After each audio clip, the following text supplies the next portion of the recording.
ફોકસમાં આવતું દેખાડી રહ્યું છે બ્રોકરેજ હાઉસીસના રિપોર્ટ્સમાં. ચાની અગેન ગુડ મોર્નિંગ.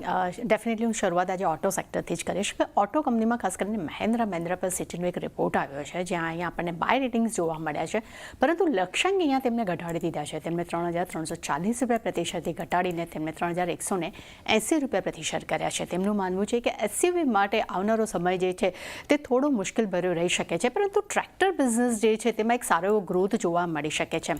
સાથે રિપોર્ટમાં એ પણ કહેવું છે કે FY24માં કંપની માટે એસયુવીનું વર્ષ તે ખૂબ જ શાનદાર રહ્યું છે, પરંતુ FY25 જે છે તે માત્ર હવે ટ્રેક્ટર સેગમેન્ટ માટે એક સારી એવી અપેક્ષા સાથે જોવા મળી શકે છે. સાથે તેમનું એ પણ કહેવું છે કે એસયુવીની માંગ જે છે તે આવનારા સમયમાં થોડી ધીમી પડી શકે છે અને YTD વોલ્યુમ ગ્રોથ જે છે તે 6% પર અત્યારે હાલમાં જોવા મળી રહ્યો છે. એટલે એક પોઝિટિવ રિપોર્ટ છે, પણ ક્યાંક ને ક્યાંક એસયુવી સેગમેન્ટને લઈને એક નેગેટિવિટી અહીંયા આપણને બ્રોકરેજ રિપોર્ટ તરફથી જોવા મળી રહી છે.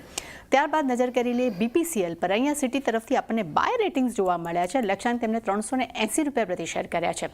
સિટી રિપોર્ટ મુજબ OMCની ત્રણેય કંપનીઓનો એક સારા ગ્રોથની તેઓ અપેક્ષા રાખી રહ્યા છે. સાથે તેમને એ પણ કહેવું છે કે 37% ગ્રોથ સાથે ખાસ કરીને માર્કેટ આઉટ પરફોર્મ બતાવી રહ્યા છે અને છેલ્લા 6 મહિનામાં સાથે એક અંડર પરફોર્મ પણ તેમને ક્યાંક ગ્રોથ જોવા મળ્યો છે, જે -9%થી લઈને -21% તેઓ બતાવી રહ્યા છે. પરંતુ આવનારા સમયમાં બધું જ જે પરફોર્મન્સ જે છે તેમાં એક સારા એવા ગ્રોથની તેઓ અપેક્ષા રાખી રહ્યા છે. સાથે તેમને એ પણ જણાવ્યું છે કે અંડર પરફોર્મ રહેવાના ઘણા બધા કારણો પણ છે, જેમાં ખાસ કરીને GRM છે તેમાં એક નરમાશ જોવા મળી, માર્કેટિંગ માર્જિન્સ પરિણામમાં ત્યાં નરમાશ જોવા મળી, તેને ફ્યુલ પ્રાઇસમાં જે ઘટાડો આવ્યો હતો જેને કારણે કરીને પરફોર્મન્સ થોડું નરમ જોવા મળી રહ્યું છે, પરંતુ આવનારા સમયમાં એક રિકવરીની તેઓ અપેક્ષા રાખી રહ્યા છે.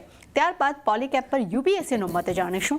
અહીંયા આપણને બાય રેટિંગ્સ જોવા મળ્યા છે. લક્ષ્યાંક તેમને 8,550 રૂપિયા પ્રતિ શેર કર્યા છે. તેમનું માનવું છે કે લાંબા ગાળા માટે ખાસ કરીને ઇલેક્ટ્રિફિકેશન્સ ગ્રોથમાં કંપનીને ફાયદો થઈ શકે છે.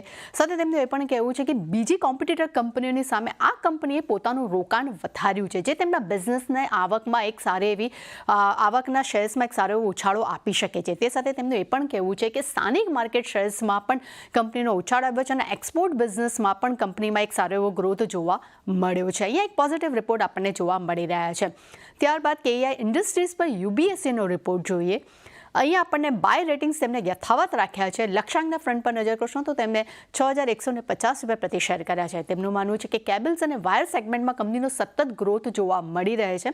સાથે કંપની જે છે તે સ્વિચ અને સ્વિચ ગેસ આ બંને જ સેગમેન્ટ થકી તેઓ ઇલેક્ટ્રિક સેગમેન્ટમાં એક એન્ટ્રી કરી શકે છે અને સાથે FY25-27 માટે કેપેક્સ જે છે તે વાર્ષિક ધોરણે 700 કરોડ રહેવાની પણ તેઓ અપેક્ષા રાખી રહ્યા છે.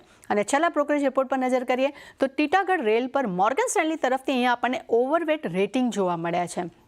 લક્ષ્યાંકના ફ્રન્ટ પર નજર કરશો તો 1,337 રૂપિયા પ્રતિ શેર જોવા મળી રહ્યા છે.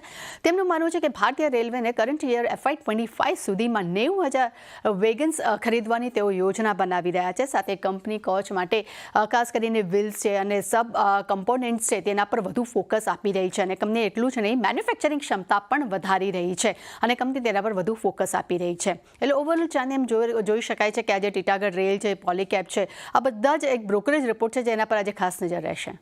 ઘણી કંપની આજે